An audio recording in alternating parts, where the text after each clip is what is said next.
Dinero, poder y engaño. Tres palabras que definen la vida de un hombre que pasó de ser un camarero en Texas a construir un imperio financiero valorado en miles de millones de dólares. Bienvenidos a la increíble y turbulenta historia de Allen Stanford, el hombre que engañó al mundo y se coronó como el rey de una estafa piramidal que rivalizaría con la del mismísimo Bernie Madoff. Preparaos para sumergiros en un relato de ambición, lujo extravagante y una caída tan espectacular como su ascenso. Nuestro protagonista, Robert Allen Stanford, nació el 24 de marzo de 1950 en la pequeña ciudad de Mejia, Texas. Hijo de James Stanford, un modesto asegurador, y Sammy, una enfermera, el joven Allen creció en un entorno donde el dinero no abundaba, pero sí los sueños de grandeza. Imaginad a un niño de 8 años de pie frente al espejo, practicando su firma una y otra vez. Su madre le preguntó que qué hacía y el pequeño Allen respondió que practicaba para cuando fuera famoso y tuviera que firmar muchos autógrafos. Poco sabía ella que esa firma se convertiría en el sello de uno de los mayores fraudes financieros de la historia. La juventud de Stanford no fue especialmente destacable. Estudió en la Universidad de Baylor en Waco, Texas, de 1970 a 1973, pero lo dejó antes de graduarse. Su paso por la universidad estuvo marcado más por su participación en el equipo de atletismo que por sus logros académicos. Tras dejar la universidad, Stanford trabajó como entrenador físico en un gimnasio local. Fue allí donde comenzó a desarrollar su carisma y habilidades sociales que más tarde serían cruciales en su carrera. Pero el gimnasio no era suficiente para satisfacer las ambiciones de Stanford. Pronto se encontró trabajando de camarero en varios bares de Houston, un oficio que parecía muy lejano del mundo de las altas finanzas que dominaría más adelante. Fue precisamente en esos bares donde Stanford comenzó a tejer su red de contactos.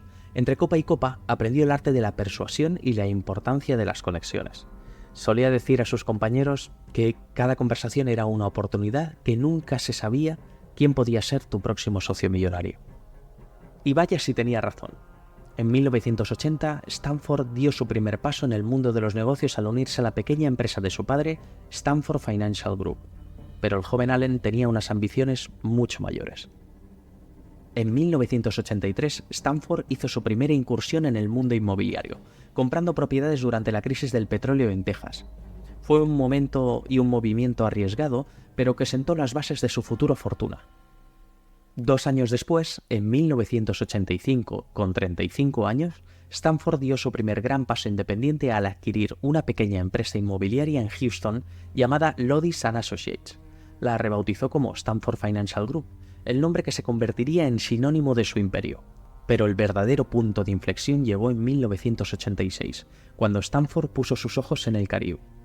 Ese año viajó a Montserrat, una pequeña isla británica en el Caribe oriental. Montserrat era conocida por su escasa regulación financiera. Era el lugar perfecto para quien quisiera, digamos, tomarse algunas libertades con las normas bancarias. Y Stanford no perdió el tiempo. En 1987 fundó Guardian International Bank en la misma isla, su primera institución financiera offshore. Pero el destino tenía otros planes. En 1989, las autoridades británicas comenzaron a endurecer las regulaciones financieras en Montserrat. Stanford, siempre un paso por delante, ya estaba buscando su próximo paraíso fiscal. Lo encontró en Antigua y Barbuda, otra nación insular del Caribe. En 1990, Stanford trasladó sus operaciones allí, estableciendo el Banco Internacional de Stanford. Antigua era el escenario perfecto para las ambiciones de Stanford. Con una población de apenas 80.000 habitantes y un gobierno ansioso por atraer inversiones extranjeras, Stanford rápidamente se convirtió en una figura dominante en la economía de la isla. Stanford no solo construyó un banco en Antigua, construyó un imperio.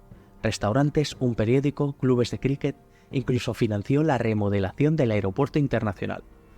Para 1996 era el mayor empresario privado de la isla, justo después del gobierno. Durante las siguientes 2 décadas, Stanford Financial Group creció de forma exponencial. El producto estrella de Stanford eran los certificados de depósito, un producto con rendimientos imposiblemente altos. Imaginad esto. Mientras los bancos tradicionales ofrecían tipos de interés del 3 o el 4%, Stanford prometía rendimientos de hasta el 10% en sus certificados de depósito. Era una oferta, como veis, irresistible para muchos inversores. El imperio de Stanford se expandió rápidamente. Para 2008, Stanford Financial Group tenía oficinas en Miami, Houston, Caracas, Quito, México, Panamá, Perú, Venezuela y empleaba a 3.000 personas en 50 países. En 2008, la revista Forbes le clasificó como el número 205 de las personas más ricas de Estados Unidos, con una fortuna estimada en 2.200 millones de dólares. Stanford vivía a cuerpo de rey, mansiones, yates, jets privados, nada era demasiado para el caballero de Antigua, título que recibió por el gobierno de Antigua en el año 2006.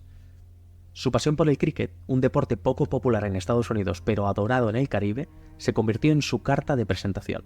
En 2008, Stanford organizó el torneo de cricket más caro de la historia, con un premio de 20 millones de dólares. Pero, como dijo una vez el filósofo Séneca, la fortuna no existe para aquel que no sabe utilizar. Y amigos, Stanford estaba a punto de aprender esta lección de la manera más dura posible. Las primeras grietas en el imperio Stanford comenzaron a aparecer en 2008, en medio de la crisis financiera global. Los inversores, nerviosos por el colapso de los mercados, comenzaron a retirar su dinero en masa. Al mismo tiempo, las autoridades estadounidenses, que llevaban años sospechando de las actividades ilícitas de Stanford, intensificaron sus investigaciones. El 17 de febrero de 2009, agentes del FBI irrumpieron en las oficinas de Stanford Financial Group en Houston, Texas. Las acusaciones eran devastadoras: fraude masivo, conspiración y obstrucción a la justicia. El castillo de naipes que Stanford había construido durante 20 años se derrumbaba ante los ojos del mundo. El esquema era tan simple como efectivo. Stanford había estado operando una gigantesca estafa Ponzi. Utilizaba el dinero de nuevos inversores para pagar los rendimientos prometidos a los antiguos. Mientras el dinero siguiera fluyendo, la fiesta continuaba. Pero cuando la música se detuvo, más de 28.000 inversores se encontraron con que sus ahorros de toda la vida se habían esfumado. El daño total, 8.000 millones de dólares. Para ponerlo en perspectiva, eso es más que el Producto Interior Bruto anual de muchos países pequeños. Stanford intentó huir. El 19 de febrero, 2 días después de que estallara el escándalo, intentó alquilar un jet privado para escapar a Antigua y Barbuda, pero su tarjeta de crédito fue rechazada. El tío que una vez tuvo miles de millones en su cartera, ahora no podía pagar un vuelo. El 18 de junio de 2009, Stanford se entregó al FBI en Virginia. La imagen del poderoso banquero esposado y vistiendo un traje arrugado dio la vuelta al mundo. El juicio de Stanford fue un espectáculo mediático. El todopoderoso banquero, ahora demacrado y con traje de prisión, era la sombra del hombre que alguna vez fue. Cuando se le preguntó cómo se declaraba ante los cargos, Stanford mantuvo su inocencia, insistiendo en que todo era un malentendido.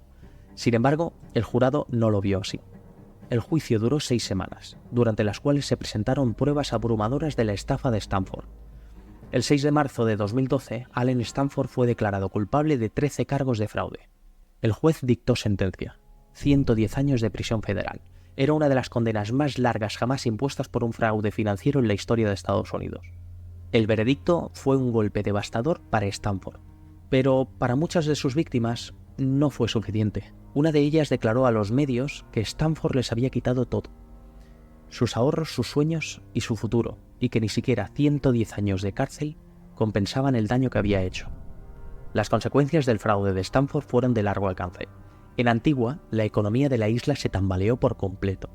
El gobierno se vio obligado a nacionalizar varias propiedades de Stanford para evitar un colapso económico total.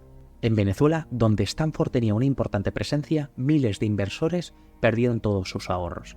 Se estima que los venezolanos representaban casi el 30% de las víctimas de Stanford.